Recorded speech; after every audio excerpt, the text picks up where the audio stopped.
NRL Fantasy buy planning buys just around the corner, and this is one of the most important parts of the season. Got a couple of experts on today as well. Obviously, I'm Longy. You see me every day, probably sick of me at this point.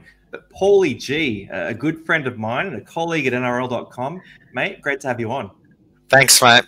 Been looking forward to this for quite a while, so thanks for having me. Right, role reversal. I'm hosting you now, and I've got Eric here as well, representative from Late Mail Crew. How you doing, man? Yeah, doing well. Doing well yourself? Yeah, mate. Loving life. I love this buy period. This is the time where the cream rises and you get to differentiate yourself as someone who truly has no life and just looks at fantasy all day, every day. That is what we're going to be talking about today. Buy planning, right? So let's have a look at this. You put together a few things for us today. Eric, you're the master behind a lot of this. Can you talk us through what I'm looking at right now? Yeah. Well, basically just analysing through which teams have their buys when. Obviously, we've got those restrictions with the top 13, your top 13 players only scoring in those main buy rounds, so 13, 16, 19. And then you've got 3 teams on the buy on that follow-up as well. So basically what I found was this is the point where the strategy really comes in, and you find a lot of those teams that have had a lot of luck, more than strategy, start to fall away. So I wanted to put something together that was just in bite-sized pieces, fairly easy to understand, without going through the full detail, and just kind of throw it out there to people, especially as we're now getting to these points where there's so many injuries. So people are looking for those replacements, and we're so close to it. So to really break apart those 50-50 decisions, I've put together these, where basically just to make it super easy for people to understand. There is a lot of data that's gone behind it, which we'll go through in a moment, but this is basically what I brought to our Discord, and I eventually did drop it into the Talking Fantasy Facebook as well, just to kind of spread the love, and yeah, just to basically help people out. I've never traditionally gone too well in buy rounds, so I thought I'd go hard this year, and I'm also doing some contents with Paulie as well. So I wanted to kind of put together a bit of a package together, and this is where I landed. Of course, yeah, that's the Late Mail Crew, by the way, guys. So we'll have a link to that in the description here as well. Look, one big thing I want to highlight as well is Eric has gone to the effort of splitting this up for you and making it nice and easy. So on the left column, you've got rounds 13 to 17. On the right column, you've got rounds 16 to 20, right? So obviously a player can't have amazing buys through the entire thing, but the Dolphins do try. But yeah, you've got that split. So let's dig right into it, right? Because we're looking at this and we're looking at it and saying, all right, Dogs, I'm seeing Dolphins, I'm seeing Canberra, the Roosters, Tigers down the stretch, but they're right down the list on this first half. So I think we've got to get specific with it. Going to rounds 13 to 17, these imminent rounds, zoom right in here. Paulie, I'm going to throw to you, man. Bulldogs, is there a player on your watch and any worries or any hype about that player? Yeah, I think as you've seen from Eric's graphs and pictures, you almost want 3 Bulldogs players. So I've already gone out and got Reed Marnie, and I'm planning on getting Max King in round 13. I'm still holding Stephen Hughes. So for rounds 13 to 17, at some point, the Bulldogs have a bye in round 15. I might move on from Hughes, but 3 Bulldogs for now, just because they play round 13, they play round 14, they play round 16, and they play round 17. And traditionally for me, I always like to plan ahead with my buy rounds, and usually that's where I make up a lot of ranks because I save trades early, and I'm usually got to be a bit of that back marker, shall we say. But yeah, this is the time of the year. It's my favourite time of the year, basically, where you separate the wheat from the chaff, as they say. Man, I'm feeling a bit weak right now because I'm looking at this. I got rid of my doggies. So Sammy Hughes, he's out the door. Jamin Preston, out the door. Yeah. Sorry, Jamie Salmon. Preston's other guy I want to talk about in a sec, but yeah, no, I've flicked them all. That's not too bad though, because Salmon had definitely peaked, and the guys that are coming in like Akiraz, Curran, King, and Marnie, they're all at the right price right now. None of them have kind of got away from you. Yeah, King's really interesting. I don't know. I look at the Dogs pack though, and I sort of think we're not going to be affected by Origin. So you don't get that artificial boost that some other teams do. Like, I mean, actually, you know what? The Dolphins probably not super affected. The Raiders definitely won't be. Chooks, maybe Gus Crichton. These teams aren't really super Origin affected because normally if I'm looking at this, I'm thinking, where can I get a backup? So, like, let's say you go to Brisbane, you look at Xavier Wilson, right? Yeah. If they had a great buy run, he'd be the kind of guy who would crank out 50s in those major rounds. Yeah, that's right. That's something this year that we're not going to see a lot of. So you might get one here or one there, but even those can be risky.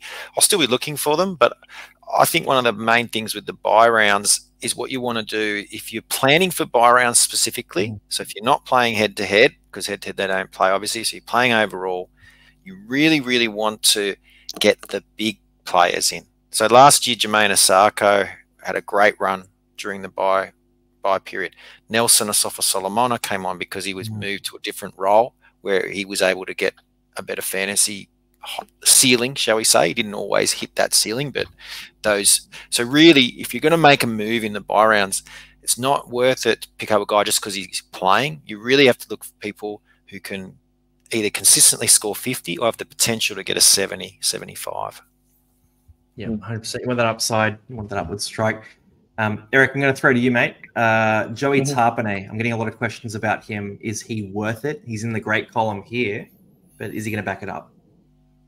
Yeah, I mean, years gone by, he was kind of one of the staples of my side each year. So this year I don't have him. I found it, and this was something that I got some feedback on when I dropped it on the Facebook, as we know and love.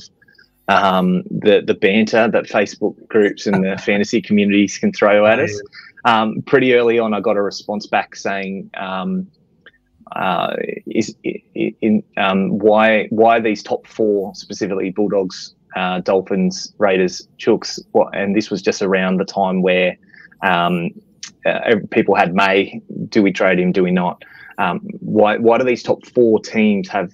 Why have you put these best and great when they're actually the hardest teams to try and predict what the lineup will be, because the coaches are really shuffling up their lineup at the moment, and that's what I found the trickiest and maybe what's ideal about seeing this now for the first time is that some of these players, if you had this ahead of time, which I did, I didn't move on it too early because I found that without fail, these lineups changed to the point they became irrelevant. I was keen on Curran. Curran was my man, and we've seen that rotation just really not work for him too great. He's done his job, just not great.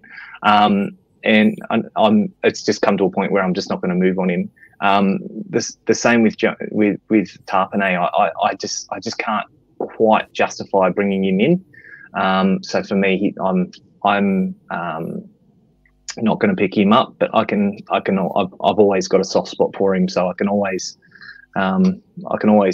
happily say he's a great buy, but he's just not going to be for me. Yeah, for me, he's a minutes guy, right? So Joey Tarpanay, nothing's changed about him or the way he's playing footy.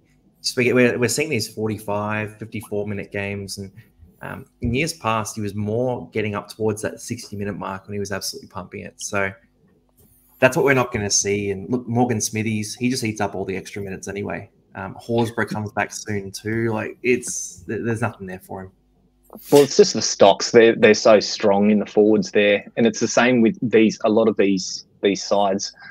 Bulldogs may be just more injury impacted than the others, but I've just found, especially if we start looking at those forwards or those top four sides on that graph there, you'll find that they've got a lot of backups, and the ability of just such a long season is seeing a lot of shuffle on the week by week lineups. So it's super hard to try and pick these guys. This is where fantasy separates from the real game, because obviously they're real people, and it's just not going to happen where these athletes are going to be able to keep up at 100% for the full 27 weeks. So that's where, especially Raiders this year, Smithies I think has done really well, but at the start he was a risk just purely because, and Raiders traditionally always have had it just such good, just such good forward pack to rotate in and out at any time. Let's try this combo. Let's try these guys in this position and have them impact off the bench. It's just so tricky as a fantasy perspective to get that right. And that's where you need that luck to really work out for you to get that right guy. Yeah, and they've all got boom as well. Like Hudson Young just came out and he went, you know what? It's my turn, 80 points, 2 tries, 33 tackles, 2 forced turnovers. And he came and turned up. I'm going to throw a few guys at you guys here now because I want to bring it into the practice, right? So everyone's asking this week, who should I be buying? Who should I be targeting? Particularly at that middle spot. I went and got Herbie Farmworth a couple of weeks ago. It's been a bit underwhelming, probably a 40 average sort of thing, actually, which isn't the worst. But the 32 last week, late update saved him. He was sitting at 24 at one point, which had me really worried. But I'll throw some guys at you here. Terrell May, do you trust him? And we're going to go quick fire, by the way. So I want a quick yes, no. If you've held Terrell May, you keep holding. They're not a buy. Not a buy. All right. How about Tarpanay? Yes, no. It depends how many other players you have in that group, that great group, because they all have a buy in round 14. So you might have, if you got Tarpanay a couple of weeks ago, just after their buy, probably better than now. Now you're probably waiting to round 15 to see the lie of the land. And likely you're going to be paying overs for him too now, just based on his output at the moment. Good shout. What about try-scoring extraordinaire and great-looking bloke Mark Nichols? It's very risky. Very risky. I found in my analysis these Dolphins have got the best run right through, but I've found it so hard to try and justify to bring one in my side. They're so tricky to make it work. But yeah, look, I think I'm happy just to watch him play the goat. Round 15. Round 15, you can have a think about it. Yep. Yeah. I'll throw one up more at you. Max King. He's in my side this week. I think he's already top 3rd player traded in this week already so far. He's my workhorse for the buy rounds. Yeah. Are you going to mention one more, Bulldog? Or are you saving it? You want to talk about Jacob Preston? No, Reed Marnie. Reed Marnie. Oh, we were talking about Reed. You love Reed. Okay. I'll throw Reed to you, Paulie. I know you got some thoughts on him. Yeah, get him. And it all depends too. So if you've got Grant and you don't have Brayley, then Reed Marnie's a great backup to Grant because Reed Marnie's buys in round 15. We expect Grant will play a full game in round 15 because it's right in the middle of the 2 Origin games.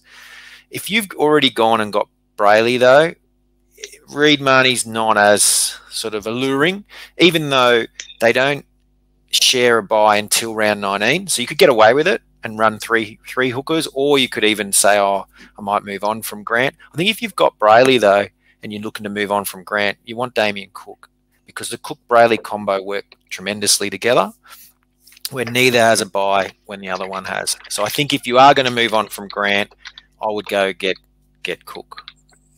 Yeah, man, Cook is red hot, right? So he's probably not going to be that 65 average he has been in previous years.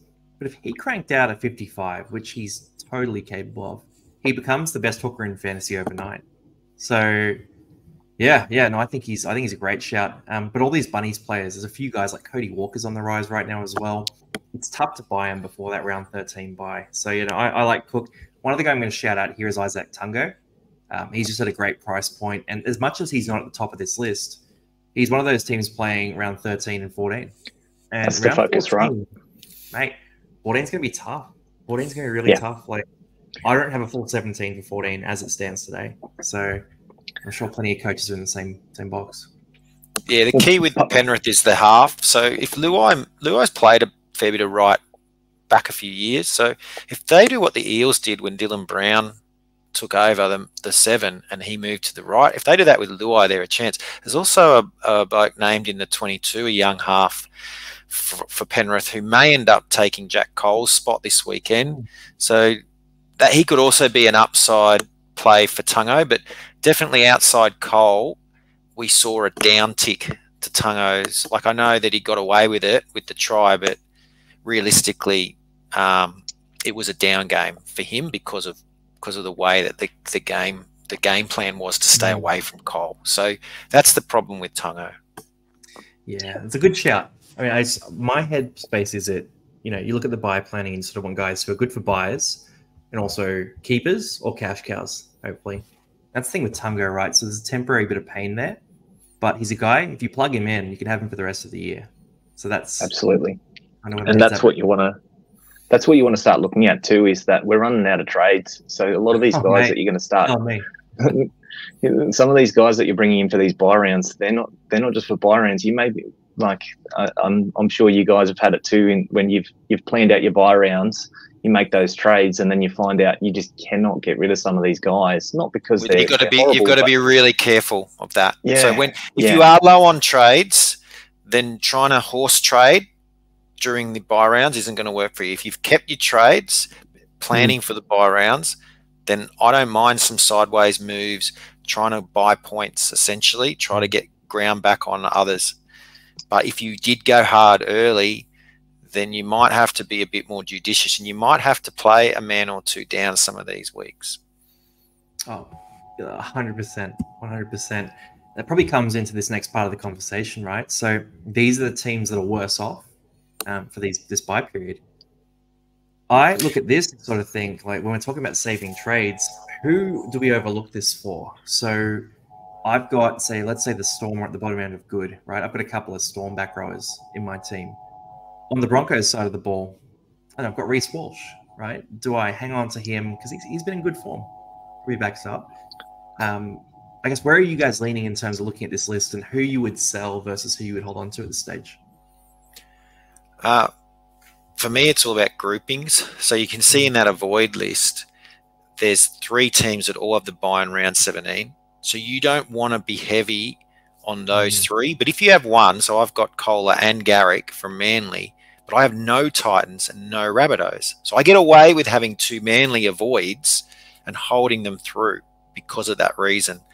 If you've got a Titan player, if you've gone and picked up a Cody Walker or a Damien Cook, or you're thinking about Latrell if he doesn't get named for Origin, then it makes it more risky to have these other avoids. The good section is not as bad, because in the good section, you're going to get those guys for either round 13 and 14 or round 14 and 16 and 17. So you can get away with holding Galvin and a Fainu if you went that way. A Madison for Parramatta's a fine hold. Kyle Ero is probably going to be a hold through the round 16 bye. Cowboys and Panthers are a bit trickier because they miss 16 and 19.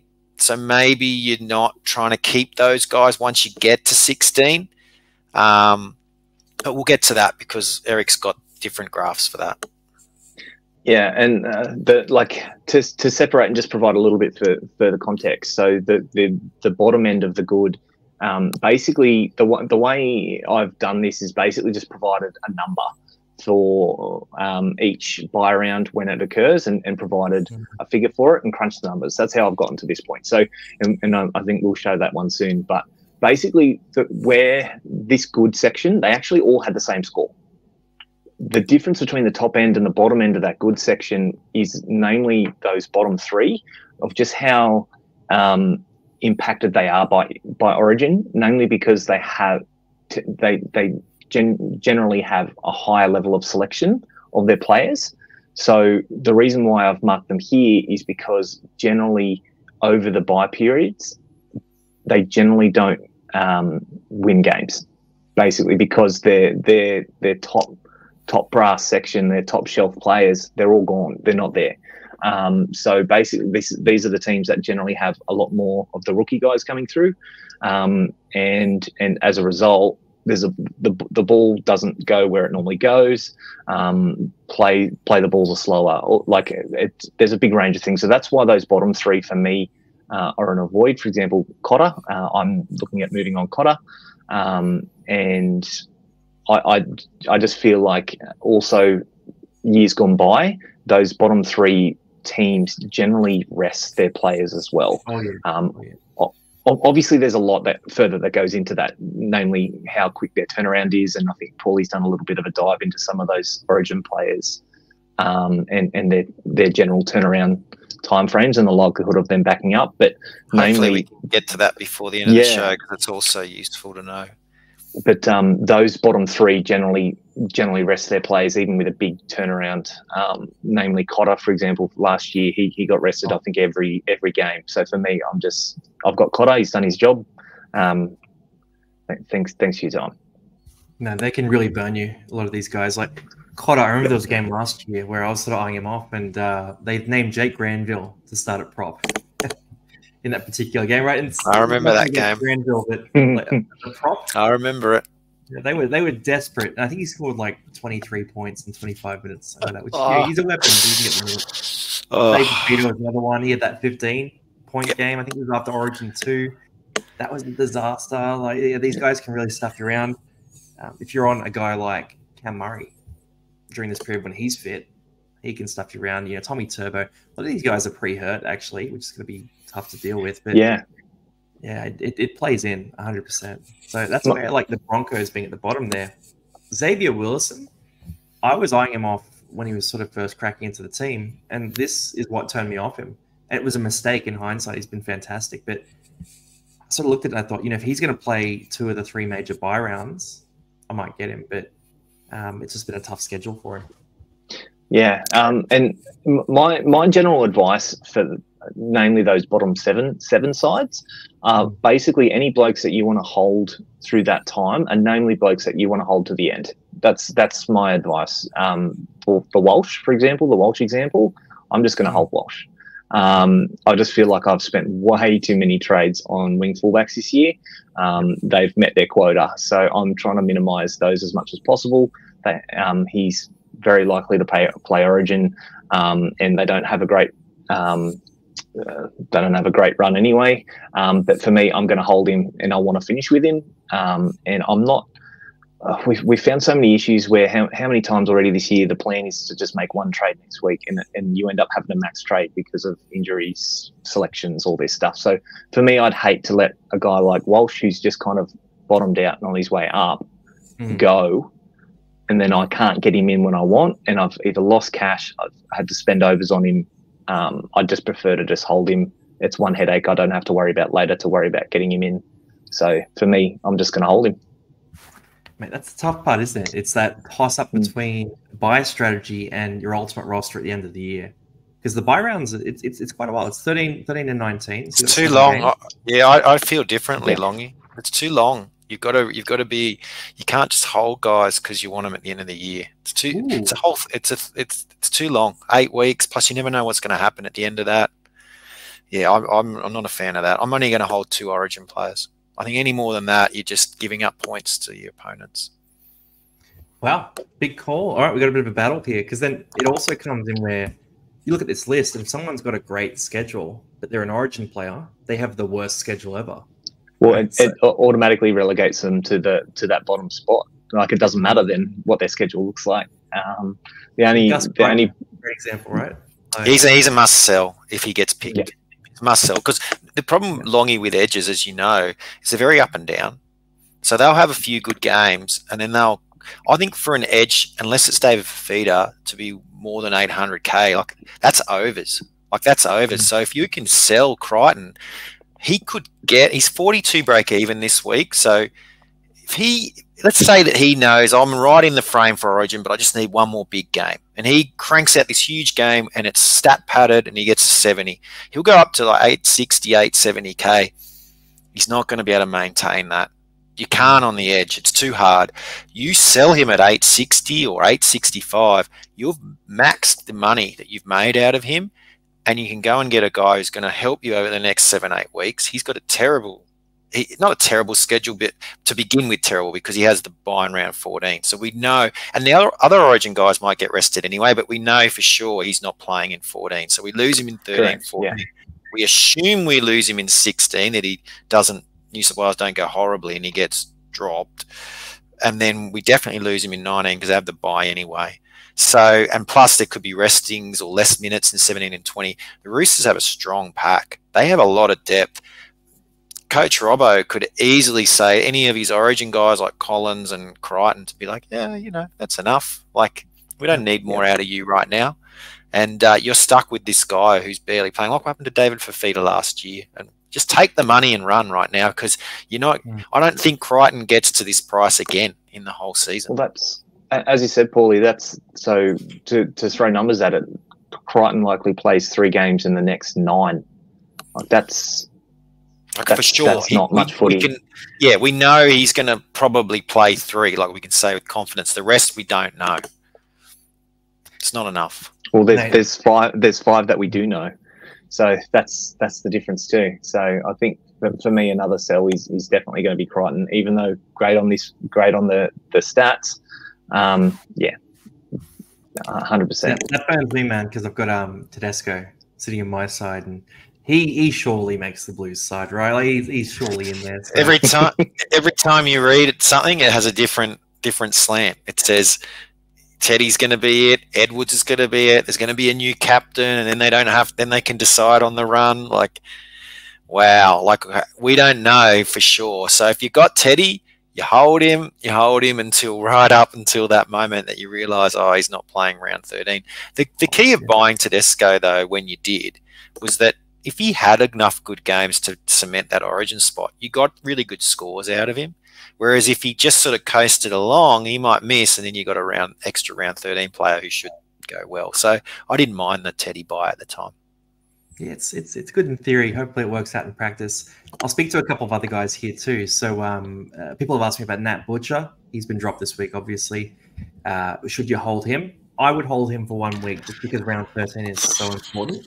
And he will play. Well, he's not playing Origin, so he should be safe in that great He has column. to play. Yeah. But he'll come in for Crichton anyway, so there's no worries there. We were talking about Kai Pearce-Paul last week, and again, my advice overwhelmingly was try to hold on to him because he got round 13 and 14. Yes. And he theoretically should get back into that starting side. If not, you still have that cover. So he's red hot. It's really like these guys in that 13-14 section, be overwhelmingly biased towards them as holds. Don't break the team to go buy them. But if you've got him, like Madison's a bit dodgy. Hold him anyway. Enjoy 13-14. Think about it after that. Hopgood could get selected, and Madison could play the Hopgood role and score similar because he has the same talent. He could score a similar score. I think the only player I think that on that list of major trade outs that is I can wholeheartedly agree with though is probably your Salmon.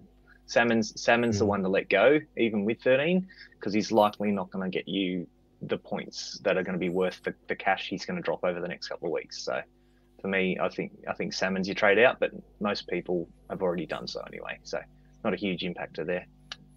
Yeah, he's a sub 20 pointer, 100%. Yeah. Let's jump into this next section. Look, a little less detailed in this bit, and then we got something really cool coming up after that, by the way, guys. So for the hardcores, stay around for that because that's going to be a lot of fun. Our idea of fun anyway. But look, for rounds 16 to 20, we can sort of talk light on this. There's a few teams and a bit of advice that I'm starting to give out that is factoring this in. So people are asking right now about Atoka Manu, right? And I sort of look at that and I go, man, that guy was red hot at the start of the year. He started on fire. He's really cooled off. The Tigers' middle has cooled off as well. They just haven't been as explosive as they were before. So I look at him and I go, you know what? Give it a week. Check out the Origin team list. Middle is a disaster. If he doesn't get picked for Origin, he's actually a great long-term play in your team. Hold on to him this week and just cop it is sort of my advice. Do you guys agree with that, or are you in a different camp? Absolutely. What we're looking at here is the second half of those buy rounds. So this is 16 to 20. And the good thing about this part of it is we already know the squad. That's what makes that first bit and that round 13, 14 so difficult is that we still don't know what that squad's going to look like. But by this point, we are. So we're looking at getting quite a bit more detailed content, I would say, once that squad is known, especially the Blues with the new coach with Madge, and also Madge is a coach who traditionally picks and sticks. The only problem with that is those injuries. So how much he'll want to play in versus how much he'll just want to pick and stick as well. So there's so many unknowns at this present point. But once that team's known, it makes this back half buy round much easier. And also, you're likely for these sets going to end up with these guys for the run home too. So it's a much easier decision, I think, for this back half. I think Uto should average around between 50 and 55. The problem is that I really think he gets picked for Origin, which then changes your plan a little bit. Look, if you went and got him this week, it's a big risk because he'll miss, if he gets picked, he'll miss 13, which he was going to miss anyway, but then he'll miss 16, 19. It's not the end of the world because the Tigers don't have another bye till round 26. So at least you're not sort of going to get like a Crichton scenario where, oh, missing him in Fort, like an odd round as well. Like, but I don't know. I just feel like you just kind of got to watch this week. Matamua's moved into lock, and I think Matamua, he's more of a ball-playing lock, like an Isaiah Yeo type, and he's not obviously near the quality of Isaiah Yeo, but that's the style that they're trying to run with. So he could play big minutes, and it could change a little bit of how the other guys play. I'd definitely be watching this week and then utilising the round 13 bye to sort of work out, is Udo getting picked? And if he's not picked, as Eric said, there's still injuries. And he might only be one injury away or a loss, right? New South Wales lose away from getting picked for games 2 and 3. So Udo's massively on my radar. He's one of my targets, probably more for my round 19 lineup. I'm pretty set for 13, 14, 16, and 17, but 19 I'm light on. I've only got 9 at the moment. So I'm keen on Udo, but I'm going to let it play out for a few more weeks. Yeah, and these are more the coaches that have him already, right? So they're saying, should I sell him? Yes. Right? It's like, no, hold on to him. Just oh, yeah, you can hold. You can hold because he becomes a buy soon enough. And then if you've sold him, you'll be spewing because now you've got that cheese. I call it the cheese conundrum, right? It's like, oh, I've already got rid of him. And sometimes I've already got rid of him twice. Do I bring him back in a third time? So, yeah, Udo's going to be a buy at some point if he doesn't play Origin. So you definitely don't want to have sold him only a week or two before people start talking about as a buy. Now, I'll steer into this great section as well, right? So there's a lot of guys on this list that they're on my watch list, and they're guys I'm really interested in. We talked about Damien Cook. We talked about Latrell Mitchell. These sorts of guys. After round 13, they become very, very interesting prospects for us. So, yeah, you can have a look at them too. I mean, actually, I want to throw one to you guys here. Tolotap Kola. If you had to predict his average at fullback for the rest of his time there, assuming no injuries whatsoever, no injuries, right? Throw a number at me. What do you think his average is? Because I'm pretty high on him. That's you, Paulie.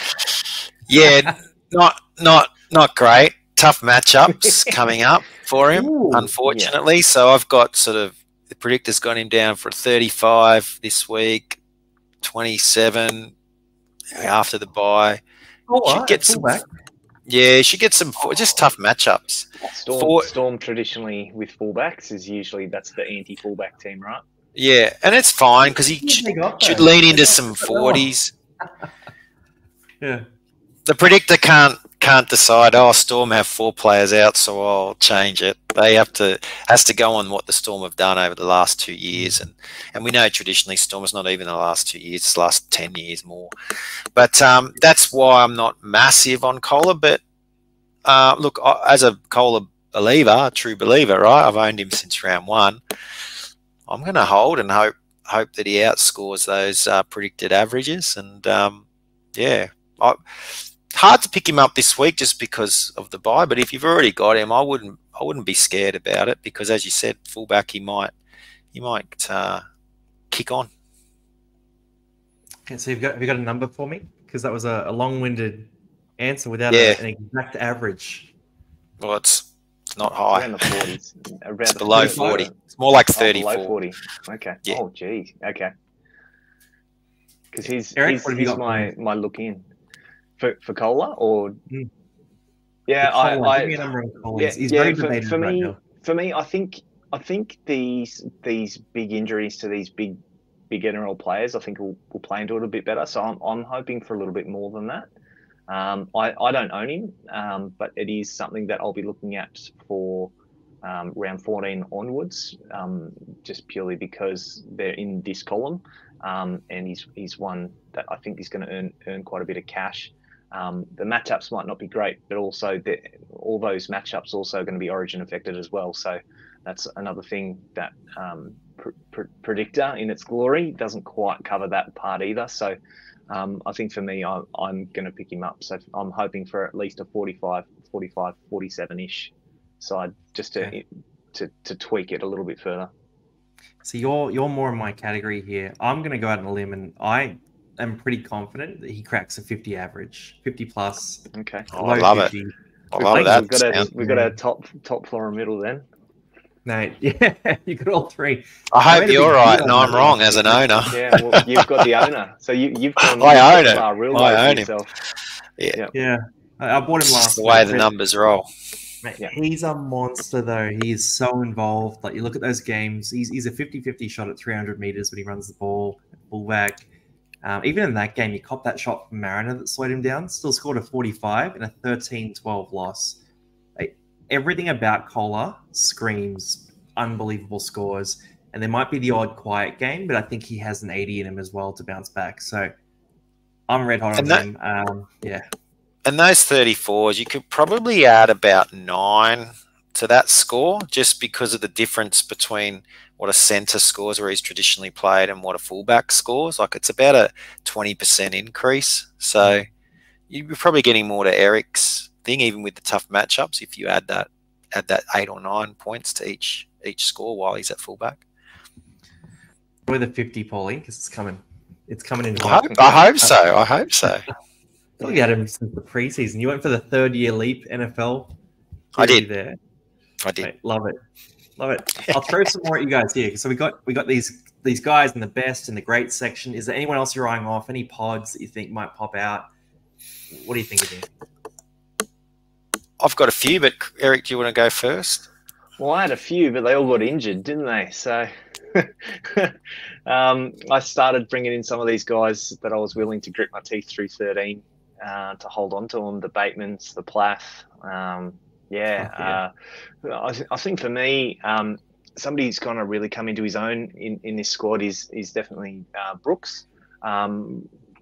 Brooks is one that I think is a bit under the radar at the moment. He's had some hot and cold games, but I think he's definitely under the radar. But over the bye periods, he's it, right? So I reckon without DCE there, I'm really interested and really excited to see what Brooks is going to be able to put together. For these other squads, I think they're a bit tricky. Especially in that great and best column. Aitken is one that I've picked up last week, just so I've at least got one Dolphins in my side. I think that's a no-brainer, just purely because I keep explaining away why I shouldn't bring him in, and just seeing him do good things until I'm just like, okay, he's clearly going to stay there, so let's just do this. So I've picked him up as well. Who else? I'm happy to jump in. I've got so many. Yeah, you go for it. West Tigers, Udo, we've mentioned. IPAP, I think, is going to be a great shout. For the Dolphins, there's a heap. Ewan Aitken, as you said, I'll be keen on him in round 15. Isaiah Kato, I know he's one of your favourites, Longy. I think he could be someone to look at some point during this bye schedule. Jeremy Marshall-King, I'm very keen on because he could be a keeper. So he could be a round 19 guy after their round 18 bye that I just hold the whole way through. And then in that next list, I think that Joel, if he comes back from that injury at some point and he's a bit cheaper because he got that low score, he might drop a bit of cash. I think he's someone to consider. And I think with Manly, we've mentioned those guys already. I'm probably just sticking with those. Souths, the Trell we spoke about a little bit at the start of the show. Colin Matangi, he's been named at lock. If he can get the dual position, if he gets named again in round 14, I think he'll get dual. I think he could be a great shout as well. Yeah, so there's quite a few, and then there's a few others, but we can go there and come back because they're not in that top 4. But the other guys I think are going to be definitely worth looking at. You know who I was hoping for wouldn't sort of pop off so soon? He was in the pods video for us last week. Cody Walker. You missed it. Yeah, you missed it. Yeah. Mate, I was hoping you could get in this week. You could. Yeah, you could do it. Can't do it. Because I think he'll get a really big score against the Eels. I think he'll brain it. Oh, that hurts. That hurts. He's also got the origin question marks too. So that's no way. Not yet. But if he went well and then things changed, he could get picked later down the line. That's a great point. So for him to do well in fantasy, he's got to be in origin form, pretty much. That's right. Which is the Tedesco theory, right? Just bring him in because if he goes absolutely gangbusters and gets to play Origin, well, that means you've got all these great scores. Mm. I think the trickiest part of that great section as well, just to point it out, just in case, because there was kind of we've discussed things at length before we kind of focused in on that section. You'll actually notice that section is the exact avoid section for the first half of the buy rounds as well. So that's the key. That's the key there, is that Flip it. Basically, they flipped from avoid to great. So basically, what I found was those were the ones that miss the first buy round, but they're pretty strong for the other two. I think each of those three just missed the backup round 17, but you've got them for 16. You've got them for 19 and 20 and 20 as well. Yeah. And that first graph we looked at, like Eric's made that weeks ago, a lot of us have already kind of made those plans and adjustments. So if you've done that, you can already be looking at this one. Like, there's no harm if you've already got 13 for next week. There's no harm in making your trade for someone who doesn't play around 13, because he's not going to count towards your score, right? If you're trading out someone else that doesn't play around 13. So why not go get someone in this graph, a Titans player, an Eagles player, a Souths player? Why not get a Cody Walker? No, I'm going to lose him for round 13, but I didn't need him anyway because I'd already planned it. So I'd be definitely already looking at this strength of schedule, and trying to start setting up your lineup for this part, because 16s can be hard and 19's going to be really hard, and 20's sneaky as well, because you've got Cronulla and Para on bye. Some people might be loaded with those teams. The key thing with looking at this side as well is that these guys are probably your better targets for your Origin players that you are trading out. So basically, the Origin players you're holding at the moment that you want to move on, these are the players you want to look at, because really you're only going to miss that first buy round, all 14, one or the other, and then after that you're set. Well, there's a world, I was going to say, on top of that, there's a world where I've got 700k in the bank leading into round 14, and then I'm going to use it on people that are in this picture.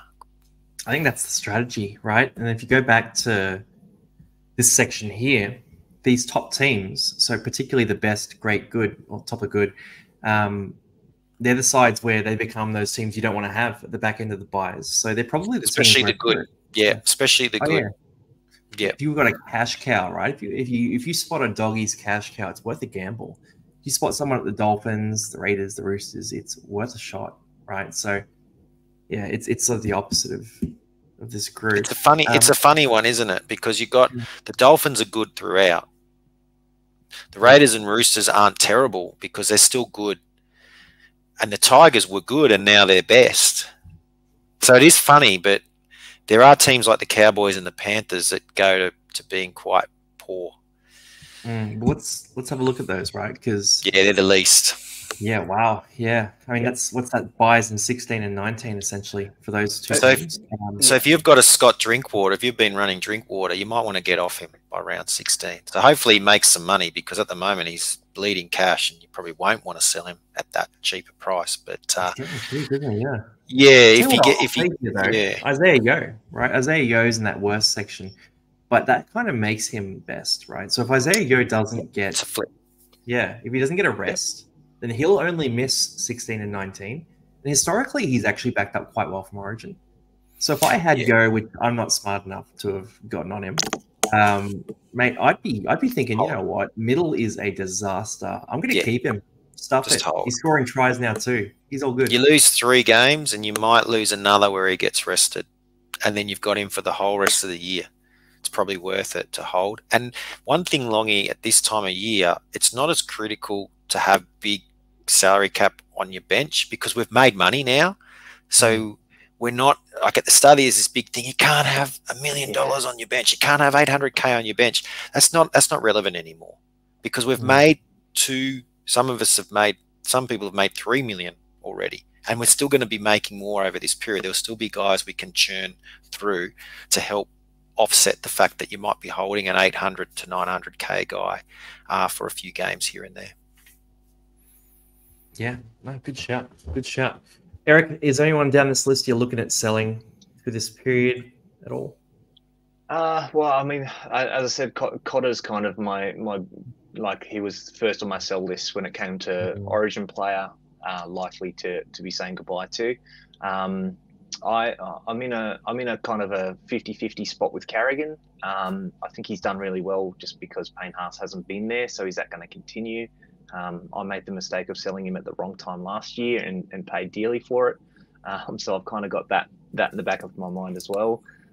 Because they're only in the good section here, but in the first half, they're in the worst. So, but like you said, with Yo, for example, once you're looking at the Origin player, their buy round schedule doesn't really come into play because them being in Origin kind of eliminates that anyway. And that's where if you're really focusing on that run home, and I do have more content for that run home. But if that's what you're focusing on, a friend of ours brought in Haas and Yo this week just purely because he's low on trades, and he's just like, you know what, I don't want to muck around with it. These are guys I'm going to want to finish with.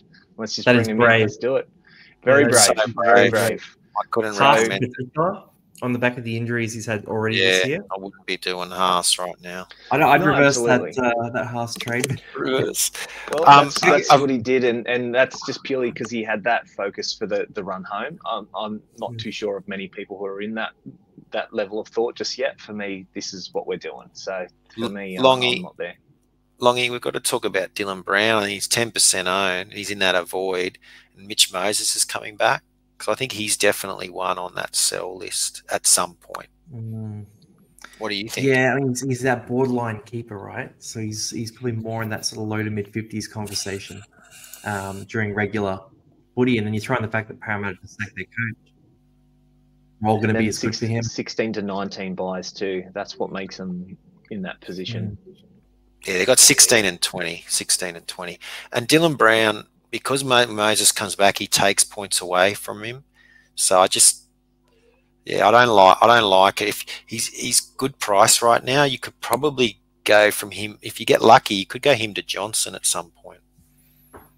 Like it might balance out because Johnson's on that way. It's a shame Johnson didn't play this week, because if Johnson played this week, he would have lost that money because he's got such a high break even. But he might have started to sort of bottom out by the time Brown becomes a sell.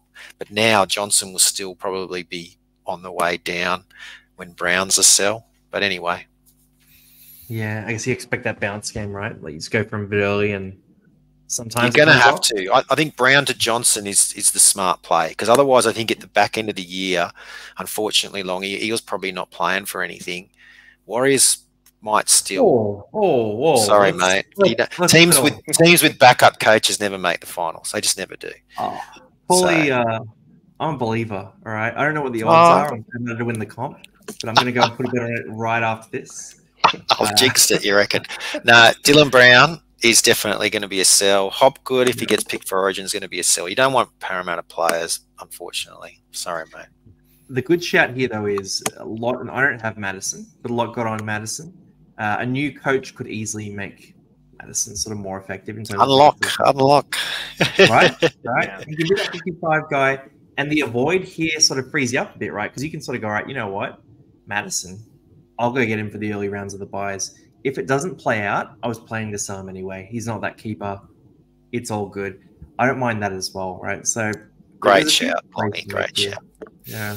Well, that was the bracket. The bracket thinking of Paulie too. Sorry, I'll just quickly jump in. The bracket guys. So generally, having 2 to 3 of those avoid players is still not going to kill your team. It's just more so just avoid having too many of them. So I think I'm likely going to still have 2. Yeah, the grouping. Sorry, yeah, that was the terminology. Where I think like I was one of the ones who brought in Matto last week before last, and he's gonna be my guy. I'll hold through that period. I wouldn't want to have Matto and McInnes, for example. Correct. I've got. You only want one of those. Iro though, I'm going to hold Iro. Yeah, a centre and a edge middle is fine. And Hines, you're going to probably hold too. I know you're not an owner, Eric, but most of us are. And that's probably it for those 3 teams. You probably don't want any more guys you're holding, because round 20 is going to really bite you, and you don't want that. You want to be able to field close to 17 in round 20. Yeah, that plays into Jack DeBellin versus a Tokamanu, right? So 100%. I've got people floating that trade saying, hey, should I trade Udi to GDB? Well, It's him going to burn starting you this long week term. definitely has turned a few towards him. So the killer is he just might be back off the bench next week. You never know. I'm off it all. Dragons forward pack. You know who's come back? Luciano Leilua, who they've signed him for big money. I see no world where he doesn't play 60 minutes. You know what happens there? He goes into that spot. Tom Eisenhuth becomes a bit of a refugee in this forward pack, and he's going to eat up some minutes at lock. So, you know what? JDB becomes a prop, maybe. Then Hame Sele is ruined as well. Like the whole thing is just out the window for me, unless there are a couple of injuries. Yeah, that's right. We don't want injuries. We never want it, but that's the only way those guys come around. Oh, exactly. Or Origin, I guess. Which Jaden Sewer, like he's unlucky because he's behind Nanai and Fafita, but he's a freak. He's a shot. Yeah. He's a shot because Nanai and the Cowboys have been below par. And while Nanai scored a couple of great tries the other week, his defense was not up to Origin standard when they played the Titans. So will Billy Slater be looking more of what Nanai's doing when they don't have the ball? Or will he be because when he's got the ball, he looks like he should be selected for Origin. But when he don't have the ball, Jaden Sewer looks like he should be selected for Origin because Sewer has been very strong in defense. Very strong. It's also that form over loyalty too. That question. Yeah, it's a big one. I mean, look, you look at these teams too, right? Both missing dominant playmakers. So Munster, Nathan Cleary. I sort of look at that and think they're gonna do something different, right? Because if you've got Munster there, you might lean on in that Nanai, for example, to take advantage of those opportunities. Whereas if you're sort of like anticipating, hey, we're going to bring Tom Dearden in, much more sort of defensive six. Maybe you pick that defensive roster. I'm going to get into something now that's a little more offensive. Looking at this spreadsheet. There's a segue for you. Paulie, mate. Host extraordinaire of you, mate. Learn from you. This is where Eric shows his worth. He's very analytical and he's worked it out to the finest detail. Well, Eric, talk us through this, mate, because I'm looking at this and I'm going to need you to explain a little bit to me. Yeah, absolutely. So basically, there's just a whole bunch of groupings of tables. We're covering up a bit of it, which is actually namely that far right side was actually the rounds between 13 and 17, 16 and 19 that created the graphics. So the really important ones have been covered by the graphics, and that's kind of what we're covering there. But essentially, fixed up as we speak. Sorry, and it's fixed now. There it is. Oh, he's all across it. He's something he's prepared earlier. I've gone little. So basically, just running from the top left. So the top left is just basically when every team has their bye. So basically, that's where I started. Teams that had the bye before 13 are in the green column because this is purely for bye scheduling, so it didn't really impact us. The lesser green were for buys that occur after the bye round, because I'm also trying to maybe go too far in depth, but also kind of trying to factor in the run home a little bit. Your yellows are there's only two of those. That's the Bulldogs and Dolphins, who have those weird buys that happen not quite on the backup or the bye round. They're okay those still, because you're likely only going to have a few of those anyway. But then when we get to the orange colours in that section, they're the backup rounds. So that's your 14, your 17 and 20. That's when there's 3 teams on the bye. So it's a little, it's impacting to you. So those are the ones that started to factor into the point schedule. And the reds are those main bye rounds. So they're the ones that we're mostly looking at here. So they're in the red. So basically what I've done from that section, moving over to the right towards it, and that big table there is basically the specifics of the round 13, 14, 16, 17, 19 and 20, where the minor and major buys rounds occur. And what I've actually done is I've attributed scores to each of those. So for any team that had a buy round, one of the major buy rounds, so 13, 16, and 19 were a -2 score. If they played it, then it's a +2. For the 14, 17, and 20, those minor ones, it was just a -1 or a +1 if they played or if they didn't. And that's where basically where I landed with those orders. So moving to the right, and what was then put towards into those graphics we created there, that's where I got those rankings together, was simply because once I'd crunched those numbers, this is what spat out. That's great. The math is mathing. The math is mathing. But I'm gonna pause you there for a second. Yeah. There. We have a huge range of players here. So we've got people in the top 10 who watch the show, and we have people who are in their first 10 rounds of playing fantasy that watch the show. So if you're a bit of a rookie, I just want to translate a little bit of this for you before we get into depth. This section here that I've got the mouse over, that middle section at the top, really, really noteworthy. Basically a visualization of those buy rounds, right? So you're starting at round 13 there. The big red buy, that's who's off, right? So if you're thinking about a player, right? Like I like Ryan Madison, for example. We'll go to this Eels section. I'll be looking, all right, cool. He's got the Sharks. Yep, he's playing round 14 as well. Cool. And then it sort of gets a bit worse as we go along. Round 16 buy, and then round 20 buy as well, right? So you can see all those. You can sort of start thinking about your players. If you want to do it at home, you can easily have a little spreadsheet that has a lot of this data as well, and plug your players in and sort of see, an automatic calculation how many you have, or you can just free run it, right? And just sort of aim for those guys who are in the good section and hope that it pans out pretty nicely, and just pay attention to those positions where you only have one player, like hooker. That's the really important one. But everywhere else, you're probably going to be okay most of the time, right? Halves and hookers, centers, just be careful, because you might end up, you only get the starting 13 count. You can't have someone on an interchange counting unless you're looping them in. But that's where a Max Plath, that's really where those dual positions. Well, Plath is exactly that guy. So Dolphins' schedule is fantastic. Exactly. Yeah. He's a middle and a half. Like, I looked at him and I thought, Ewan Aitken. Ewan Aitken, great shout. Like these guys, they're probably not value in terms of their price, just in terms of core fantasy ability. But when you add that in, it is so valuable and so flexible, and it allows you to jump on different guys because they're able to move around your roster.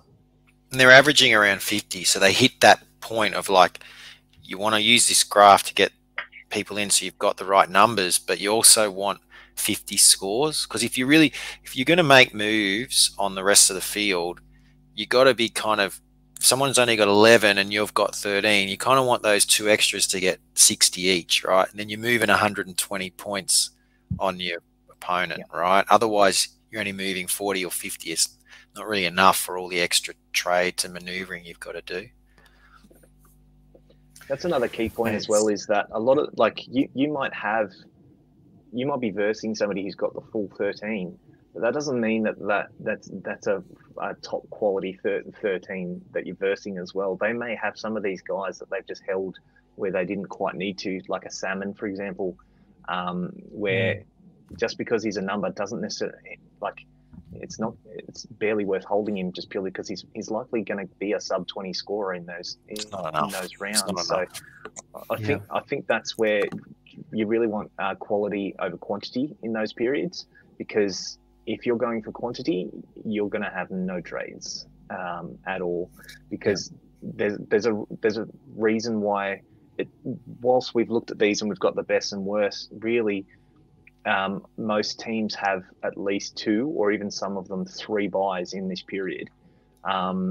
It's made for that because that's just how it's got to work, to be fair, so that everyone has 3, and that's just how it is. So I think really making sure that the guys that you're bringing through, or especially the guys that you're trading in, make sure they're quality guys that have a good either a good ceiling for you or just a solid average score player. This is when you start buying the players that have kind of not really earning your cash, but you're buying their points basically. You are spot on, right? So ideally you want a guy who is value and also gets a boost from Origin. So we were talking about it before, like Joey Tarpanay, right? if they were a team where Morgan Smithies played Origin and Josh Papali'i was still in the Origin frame, different conversation. Because you look at him and you go, all right, he's actually value for this period. He's going to get a boost in those weeks. Same as like a Joey Manu, right? I wouldn't look at Joey Manu any other period of the year. But for this period of the year, he becomes a guy you captain in major buy rounds. So he gets that big booster as well. And he doubles up as a top gun and almost a bit of a cash cow in the way that, Gus Crichton's been a cash cow recently. So yeah, that's what you're looking for, right? Who's going to get a boost? Who's going to get a big uptick in points and minutes because of Origin? Like, who's going to benefit from that? A guy like Tyron Wishart, for example, right? You're uncertain about him, right? You were probably uncertain about him because Munster was in at the time and Jerome Hughes is out for 2 weeks. It actually would have been wise to think about Origin and think, he's going to guaranteed play games through Origin. Might as well take the gamble. You would have benefited massively. So that's the kind of stuff that you got to be thinking about. Yeah, you want to give yourself a couple of different ways you can win. So with Wishart a couple of weeks ago would have been, well, I get a couple of weeks out of him, but I might also get a kick at Origin. And then, of course, it worked out for you because Munster went down. So you give yourself enough ways to win, then you'll win. Another key one is Weeks. Weeks has just had the opportunity. I had him last year. That was not a bad. That was not a great experience, but I got him way too late this year because he's just been it's all going through him. Whilst Stranger's doing his job, he's still doing what he can. But he's one that's kind of in that average column all the way along through these buy rounds. But his uptick, he's getting value as well as the points. That's what you want. KO Mini Fogarty, isn't that what they call him? Mate, he's unstoppable. You play him at wing fullback though. That's the best. 100%. That's the best bit. That's the best bit. And you should do that, by the way. If you're planning to bring in some big names over this period and you've got Weeks there, plan for Weeks as a wing fullback and bring in a top line half. Mate, good shout. Good shout. And bloody Armstrong as well. Like we've been spoiled with these cheapies. Spoiled. Unbelievable. Yeah, it's good. It's good. I will throw in the Sharks here as well. So we look at the Sharks, they're that fourth team up here. A guy like Atkinson, right? Did either of you guys get on Atkinson? I did. So I got on him. I had a run of just wing fullbacks. I think I mentioned it earlier, where I just at least once a week I had one of my wing fullbacks go down every week. Oh, mate. And it just kept happening, and it just became a joke of it because it's just like, okay, which wing fullback am I bringing in this week? So I'm in the clear this week. So, but yeah, because of that, Atkinson was one that I ended up having to bring in, which I was cheering for with Hines out 2 weeks ago. Not so much this week though. Yeah, well, that's where I'm thinking. Like, he's a guy. You got the buy round 16, with the buy round 20. I think he's probably catched up by about round 15, right? So we have that round 15 game, and then it's probably time to go to him. Comes down to your groupings, your groupings again. See, you want to know my Smokey from the Sharks? Throw it at us. Teague Wilton. Ooh. No, people have forgotten about him because everyone wants Nikora, but I reckon Wilton outdoes Nikora. And the thing about the Sharks is if you don't have too many guys from Cronulla and Para, and you've avoided Dragons, then round 20 doesn't really hurt you. So you could get on, even if you wanted to wait after round 16, you could get on a Cronulla player, a big time Cronulla player in round 17, and then you pretty much can coast through because round 20 is their last buy of the year. Yeah. I'm looking at him. He's pretty pricey. What's he's a guy I want to keep to the end. Yeah, he's definitely one I'll be looking to bring in with my, enhanced salary cap by the time I'm bringing him in. That's a big call. It's a very big call on the week where everyone was getting on Nikora last week. Yeah, you've dropped the bomb. Well, Wilton scored the try. Had the bigger game. He's in good shape. Any other juicy pods, guys? Any other guys you want to throw in here to consideration? Well, stealing off you, Longy, because I still think Bryce Cartwright could be a pod, right? Yeah. To steal your thunder. I know he's your man, but yeah, I've written him down in my little book. Mate. I'm an then advocate of the Cardi Party 100%. and then I still think Sean Johnson. Not that he's really a pod, but I don't know how many people are going to own him. I'm pretty keen on him. Yeah, I think just getting that non-injury consistency is what we're after there. Otherwise, I feel like a lot of we basically have picked him up already with the Cleary conundrum. AFB will be a good shout from the Warriors also. I'll throw 2 super pods at you guys. First one is a bit more tame. Second one's pretty unhinged. So the first one is Luciano Leilua. I think coming off the bench, maybe he slowly re-enters in. And again, I'm just going to look at this. Let's do it live, right? Like Dragons buys. You got that buy around 16, so maybe he's a buy at the round 17 point. Yeah, I don't hate it. You could almost bring him in. You could almost bring him in straight away, round 13. If he plays big minutes this week, you could almost do it. He's just not cheap enough for me to be super into it. Fair enough. Thing. Like I would rather he be slowly reintroduced. That's the goal. Round 17. Second one here, and they're on a buy in round 13, so it's good to front load that. Jack Whiten named in the halves, 408k available at center.